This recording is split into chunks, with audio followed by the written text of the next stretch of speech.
নমস্কার, আমার নাম ডক্টর বিজিত সাহা। আমি একজন surgical gastroenterologist and HPB surgeon, super specialist doctor. আমি এখন মিশন হাসপাতালে কর্মরত। এখানে যেই কাহিনীটা আমি বলবো সেটা একটা খুবই অবিশ্বাস্য হলেও বাট এটা সত্যি একটি ঘটনা। যেটা হচ্ছে যে একজন হাই রিস্ক পেশেন্ট, মানে যে পেশেন্ট হাইপারথাইরয়েডিজম নিয়ে সমস্যায় ভুগছিলেন, পাকস্থলী আর ডিউডেনামে যে জায়গা সেখানে স্ট্রাকচার হওয়ার কারণে পেশেন্টের গ্যাস্ট্রিক অবস্ট্রাকশন, অর্থাৎ পেশেন্ট আমাদের কাছে যে সিমটমস সেটা হচ্ছে যে খাবারের পরে বারবার বমি করা এবং পেশেন্ট না খেতে পারার দরুন ড্রাস্টিক্যালি ওয়েট লস হয়। হাসপাতালে হায়দ্রাবাদের একটি নাম করা হাসপাতাল থেকে পেশেন্ট ট্রিটমেন্টের জন্য ওখানে যায়। সেখানে ইভালুয়েশনের পর এটা জানা যায় যে পেশেন্টের peptic ulcer disease related duodenal structure, অর্থাৎ আলসার হওয়ার কারণে ডিউডেনামে আলসার হওয়ার কারণে সেখানে রাস্তাটা ব্লকেজ হয়ে যায়। এই পেশেন্ট আমার কাছে সম্ভবত 10 দিন আগে আমার কাছে আসে এবং সেই সময় পেশেন্টকে আমি ভর্তি করি। ভর্তি করার পর নাকে নল দিয়ে তার স্টমাক পরিষ্কার করা হয় এবং আমরা এন্ডোস্কোপি করি। এন্ডোস্কোপির মাধ্যমে আমরা কনফার্ম হয় যে সেটি ক্যান্সার নয়, সেটি পেপটিক আলসার ডিজিজের জন্য ডিউডেনাল ব্লকেজ, এবং পেশেন্টকে আমরা অপারেশনাল প্ল্যান করি। বাট এই সময়কালে থাইরয়েডের সমস্যা থাকার দরুন, অর্থাৎ হাইপারথাইরয়েডিজম থাকার দরুন পেশেন্টকে সার্জারি করা যায়নি, যেহেতু এটা একটা হাই রিস্ক কন্ডিশন। যে কন্ডিশনে থাইরয়েড অক্সিকোসিস ক্রাইসিস, অর্থাৎ অপারেশন চলাকালীন পেশেন্টের হার্ট অ্যাটাক হতে পারে, পেশেন্টের হার্ট রেটের মাত্রা বাড়তে পারে, অ্যাক্টিভ ফিব্রিলেশনের মতো সমস্যা হতে পারে এবং পেশেন্ট আলটিমেট ডেথ হতে পারে। সেই কারণের জন্য আমরা ডোজ মডিফাই করি। 8 দিন পরে আমরা অপারেশন সিদ্ধান্ত নিই যখন তার থাইরয়েডের মাত্রা নর্মাল আসে। আমরা এই ক্ষেত্রে সার্জারিটি করেছিল হচ্ছে ল্যাপারোস্কোপিক ট্রাঙ্কাল ডিকোটমি, অর্থাৎ যে ভেগাস নার্ভ, যে নার্ভটির কারণে যেন আমাদের বডিতে অ্যাসিড সেক্রেশন হয়, সেই নার্ভটিকে সম্পূর্ণভাবে ল্যাপারোস্কোপিক পদ্ধতির মাধ্যমে কেটে ফেলা। এর সাথে আমরা যেটা করি সেটা হচ্ছে বাইপাস সার্জারি, যেটাকে বলে গ্যাস্ট্রোজেজনোস্টমি। মিনস হচ্ছে যে খাদ্যনলী মানে পাকস্থলীর সাথে জেজুনামে রাস্তা জুড়ে দেওয়া, যাতে রাস্তাটি বাইপাস হয়ে খাবার বাইপাস হয়ে রাস্তার মাধ্যমে যেতে পারে। এবং এই পদ্ধতি সম্পূর্ণভাবে করা হয় ল্যাপারোস্কোপি পদ্ধতির মাধ্যমে। অল্প অর্থাৎ মাত্র 3 সেন্টিমিটার এখানে ওপেন সার্জারির ক্ষেত্রে মোটামুটি এইখান থেকে শুরু করে এত দূর, অর্থাৎ 15 থেকে 20 সেন্টিমিটারের মতো ইনসিশন লাগে। অ্যানালজেসিয়া পেশেন্টের মাত্র লেগেছে 1 দিন এবং পেশেন্ট খুব তাড়াতাড়ি রিকভার করে এবং সেই ক্ষেত্রে পেশেন্টের হসপিটাল স্টে সেটা কম হয় এবং কস্ট এফেক্টিভ হয়। এবং অপারেশনের পরে যেটা পেশেন্টের সমস্যা ছিল সেটা হচ্ছে বডি ওয়েট খুব কম থাকার কারণে এবং হাইপারথাইরয়েডিজমের জন্য পেশেন্টের পোস্ট অপারেটিভ পিরিয়ডে সিভিয়ার অ্যাসিডোসিস ডেভেলপ হয়, অর্থাৎ বডিতে পিএইচ যে নর্মাল মাত্রা থাকে তার থেকে অনেকটাই কমে গেছে।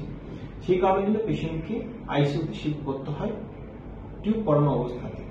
এই আইসিইউ শিফট করার পরে দীর্ঘ 24 ঘন্টার পরে, দীর্ঘ লড়াইয়ের পরে যখন আইসিইউ অর্থাৎ টিউব থেকে বেরিয়ে আসে, তার ঠিক 1 দিন পরে পেশেন্টকে আমরা ডিনার বেডে শিফট করে দেওয়া হয় এবং পেশেন্ট 3য় দিনের মাথা তাকে মুখে জল এবং সেমি সলিড খাবার দেওয়া হয়, অর্থাৎ খিচুড়ি এসব খাবার আমরা দিয়ে থাকি।